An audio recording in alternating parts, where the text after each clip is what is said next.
Hey guys, it's Toby Vance. Welcome back to the Lost History of Eden.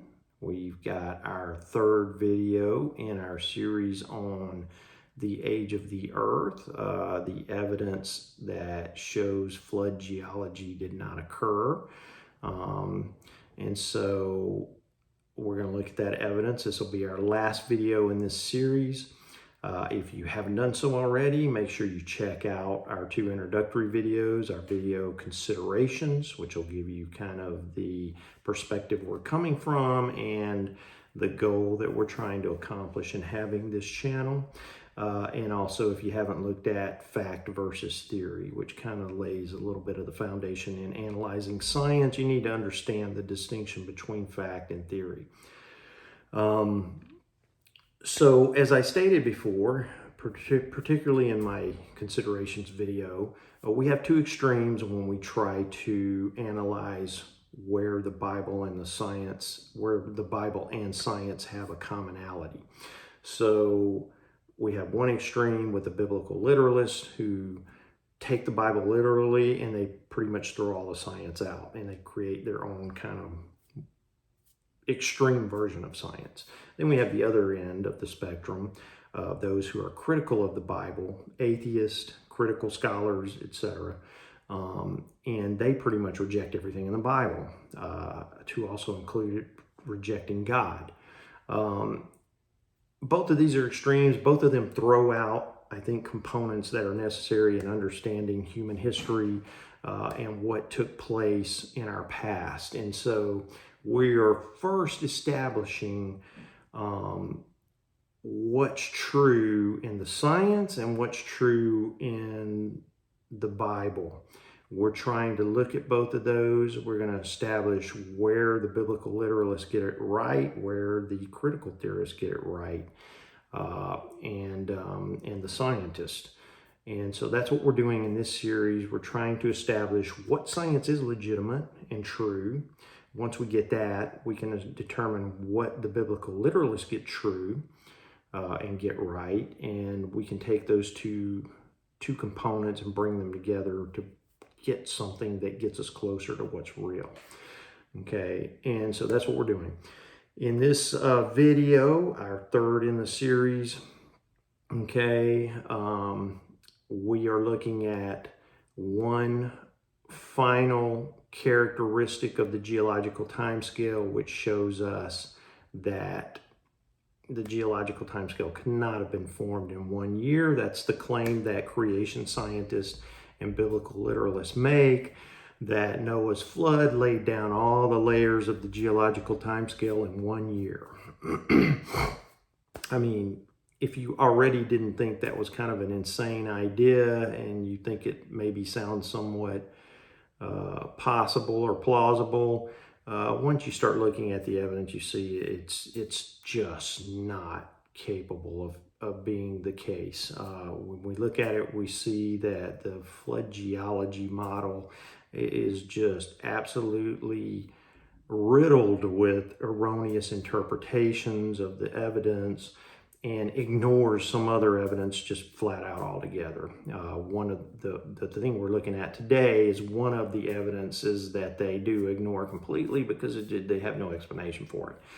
But basically what we're looking at in this video today is we're going to be looking at surface features. These are things that show up in the geological timescale, but they're things that could have only been formed on the surface. The flood geology model claims that all these layers were stacked on top of each other just in succession during the year of the flood. And there was no break. There was no point where the flood receded and they were on the surface for a while. No, these were all deposited under the waters of the flood all at one time. So we're going to see that can't be the case because there's features that show up which there couldn't have been any water over them. They were on the surface at the time and they took a period of time to be formed. And so there's no way all of these deposits were just made at one time in 1 year. So that's what we're going to look at today. So let's jump right into this and look at some of the surface features which show us that the flood geology model is wrong. Okay, so in this series, we've been talking about problems with the flood geology model. That's the model that's put forth by creation scientists, also known as young Earth creationists, those who believe that the Earth is only 6 to 10,000 years old. And as a result of their belief in a young Earth, they have to account for the geological timescale as has been proposed by standard geologists. We're all familiar with these various layers in the geological timescale. Each of these layers typically is showing us periods of millions of years, all a part of the history of the Earth. Uh, Over the course of the Earth's evolution, we've had all of these layers deposited. Of course, all of them don't exist everywhere on the planet, but various of them exist in various spots. And geologists have pretty much built a system tracking all of these layers and determining where they're at and the time frames that they cover. Now, according to those who adhere to flood geology, this entire eon, the Phanerozoic eon, was deposited in the 1 year of Noah's flood over the duration of that year. So they see this entire series here as being nothing more than mere sedimentary deposits from a global flood happening over 1 year. Now, we've been trying to show evidence that there are multiple features within the geological timescale that could not have been formed in just 1 year. It would take many, many years and even millions of years in a lot of cases. And so in this video, we're looking at buried surface features. Now we have a chart here that just gives us some examples of some features that show up in all of these different layers. You can see down here is a legend which shows us what each of the icons mean. So for instance, if we take this top layer here, um, we have some continental basalts that show up in this. We have some terrestrial tracks, meaning animals that were walking around in mud and they left footprints. And we have some glacial erosion showing on some of these areas of this layer. And then as we go down, we see there are other features. For instance, here in the Paleocene, we can see that there are some lake deposits. Again, we also have some terrestrial tracks. Um, we have um, also some continental basalts here. And so you can see that in each layer there are features, and a lot of these features require these layers to have been on the surface for a period of time, not being buried over the course of a year in a flood. Because according to flood geology, this layer would have been deposited, and this layer deposited, and this layer deposited as a huge body of water was thrashing about above it. So there would have been no point where any of these layers were ever exposed to the surface. But yet we see multiple features where there's an indication that not only were they exposed to the surface, they were exposed to the surface for a long period of time. And so that's what we're going to look at, these buried surface features, which show this entire series here was not laid down all at one time. It was laid down over a series of millions of years and progressively with each layer. So let's Okay, and so here we see another chart, okay, similar to the one that we just saw, again, of the geological layers.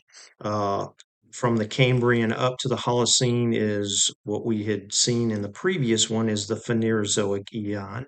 Okay, so this is that series that flood geology advocates believe was deposited by the flood. In this one, you can see also the time frame, the time scale for each of these layers, 1.8 million years for the beginning of the Pleistocene, 65.5 million years for the Paleocene, and so on. Okay, and you can also see uh, the correlation of the types of fossils that are found roughly at each of these layers, okay? And some of the major extinctions that occurred at the TP boundary, at the TK boundary. Uh, this one here, obviously, being that massive extinction that took out the dinosaurs from the asteroid that struck in the Gulf of Mexico. So you can see that this one has a little bit more information than the previous chart, but we're going to look at some of the specific features that have been found and where they've been found and how they show to us that flood geology is a terrible interpretation of what we see in the geological record. First one we have is a burrow tunnel. So what we see here is some type of animal, a rodent or some type of probably small mammal, dug a tunnel down into the ground, okay, to build a nest down here that it would stay in. Okay, ultimately over time, that hardened, it calcified, and was preserved within the ground. And so it got excavated because of the calcification within the tunnel. Um, this is different from the surrounding dirt that was around it. So we were able to see that it was a tunnel, a burrow tunnel that had been made by some type of animal. Where was that found? It was found in the Miocene layer. But according to flood geology advocates, all of these layers were being deposited very rapidly as sedimentary layers in this massive flood with hundreds of feet of water above this, dumping sedimentary layers. So, presumably, according to flood geology advocates, this animal was burrowing into the sedimentary layer that had just been deposited under hundreds of feet of water. Where presumably it nested, and presumably somehow these wet layers hardened, even though there was tons of water above them, and were ultimately somehow preserved. And you can see how ludicrous that idea is. This is a feature that would be impossible to be formed at the bottom of a raging flood. Okay, our next feature, okay, are terrestrial tracks. Looks like some type of bird, possibly maybe some dinosaur, small dinosaur or bird, uh, walking around in what looks like probably wet sand. That sand ultimately dried, hardened, was buried, became sandstone, and preserved these footprints that occurred right here in the Eocene era. Okay. Um, you can see that there is no possible way that an animal, a bird of some type, would be walking around on the bottom of an ocean of floodwater, just treading around in sand, and ultimately that sand would somehow be preserved in the churning waters at the bottom of this flood. Okay. Can't happen. You can see this is just, it's a ridiculous notion. Okay. Our next feature. Okay. Most of you probably will recognize this. This is a dinosaur nest. If you've seen any of the Jurassic Park movies, you've seen how they portrayed these in some of the movies, and the dinosaur is usually hovering around its eggs. Okay. So the dinosaur would arrange its eggs in this kind of like mud nest. Okay. And this obviously occurred in the Jurassic, okay, during the time of the dinosaurs. So we're expected by flood geology advocates to believe that a dinosaur was forming a nest, putting its eggs and arranging them at the bottom of a ocean of flood water that is raging above its head. Okay. How it would have done this, presumably, we don't know. We just would have to guess that it's holding its breath while it's creating this nest. But again, you can see how ridiculous this notion that these layers were all just deposited rapidly over a year while animals are walking around, creating nests, burrowing into the ground. Okay. Just a ridiculous idea. Okay, but we'll look at one more. Again, we have terrestrial tracks. If you look closely, you can see there's some type of small creature, looks like some kind of little paws, walking around in mud or wet sand, and leaving these tracks, which again, like our previous ones, the mud or the sand hardens. They're eventually covered up by other dirt and such and preserved. These occur in the Permian layer. Okay. So again, we have to come up with the ridiculous notion, if we hold to flood geology, that this animal is walking around making tracks while a massive flood is going on under hundreds of feet of water, and somehow miraculously these tracks are preserved in that turbulent flood water, and they somehow dry underwater, and are preserved for us to eventually dig up. So just looking at these different features, you can see the ridiculous nature of flood geology and the ideas that it proposes. So it leads us to our conclusion. Okay, how, possibly how could these features be formed when you have a flood going on? Okay, as each layer is being deposited and rapidly. Okay, notice here we've got roughly 12, 14 layers, meaning each of these layers would have to have been deposited in the span of about a month. Okay, over the year of the flood. Okay, so you've got each of these layers dropping to the bottom of this massive flood ocean. Um, and all of these layers depositing in the span of about 1 month. And you've got all of these features of animals walking around, okay, while thousands of feet of water are above their head, okay. Um, these features all show characteristics of having been formed on the surface. They could not have been formed in the middle of a massive flood. It is literally impossible for that to have occurred. Can't have creatures walking around, making footprints, making nests, burrowing into the ground, and things like that in the midst of a raging flood. Just can't do it.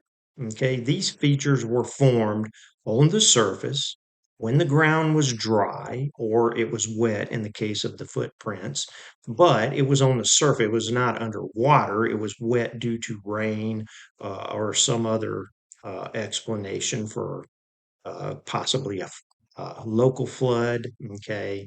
But for whatever reason, the ground was wet and some creatures walk around. And just as we do today, you walk out of your house, it's raining, you trot across the yard and you leave footprints in the mud. Okay. The same thing was happening. Okay. But it was happening on the surface. It was not happening under thousands of feet of water in the middle of a massive raging flood. Okay. And so over time, these things dried, they were eventually covered up, and they were preserved for us to be able to dig up. Something that would have been entirely possible if all of this had been deposited by a flood. You would have no surface type features in any of these layers if they had been deposited by a flood. Just could not happen. Okay, so you can see surface features can't be formed in the middle of a raging flood. They just can't. Okay, you can't have dinosaurs creating nests. You can't have animals burrowing into the ground, walking around in mud and leaving footprints at the bottom of a raging flood. It can't happen. Okay, so again, you have creation scientists ignoring massive amounts of evidence to try and shoehorn their interpretation of the Bible into kind of their made up science models. So it's not possible. We can see the earth is very old, it's 4.5 billion years old. So we have to deal with that evidence and we have to somehow fit that into our interpretation of the data when we're trying to merge the Bible with science. And it's very important. If you haven't done so, hit the subscriber button. Also, make sure you're checking out our other videos. If you haven't seen the series on evolution, go check that out. Our 3-part series there that establishes that evolution is a fact. Also, we have our video up on does God exist? Okay, that's where we're looking at an idea that the critical side rejects. Okay, does God exist? Many critical scholars are atheists, or at the very least agnostics, so they just reject the idea altogether that there is a God. We have to establish that, because if we're going to merge the Bible with science, obviously, if you reject the idea that there's a God, there's really no purpose in even looking at the Bible. I mean, why? It's just another mythical book among many, okay? There's no need to try and understand how a God fits into the history of mankind. So if you don't accept God, then there's no point in even trying to make this merger. So we're going to see in that video, again, if you haven't checked it out, okay, we've got some pretty good propositions as to why the idea of God is not just totally irrational or improbable, and that there's probably a pretty good likelihood that there's a God. Establishing firmly that there's a God is something that's pretty hard to do, but we can at least see that the idea isn't just completely loony and crazy as many on the critical side try to make it look like it is. Okay, so if you haven't checked that video out, make sure you go do so. We've got a lot of material coming up. Again, make sure you subscribe and make sure you're checking back in to see what we have coming, because there's more material, more lessons coming in the future. We're going to start looking at a lot of the data in archaeology, in history, and trying to determine how that fits within the Bible. Okay, so make sure you come back and join us, and take care.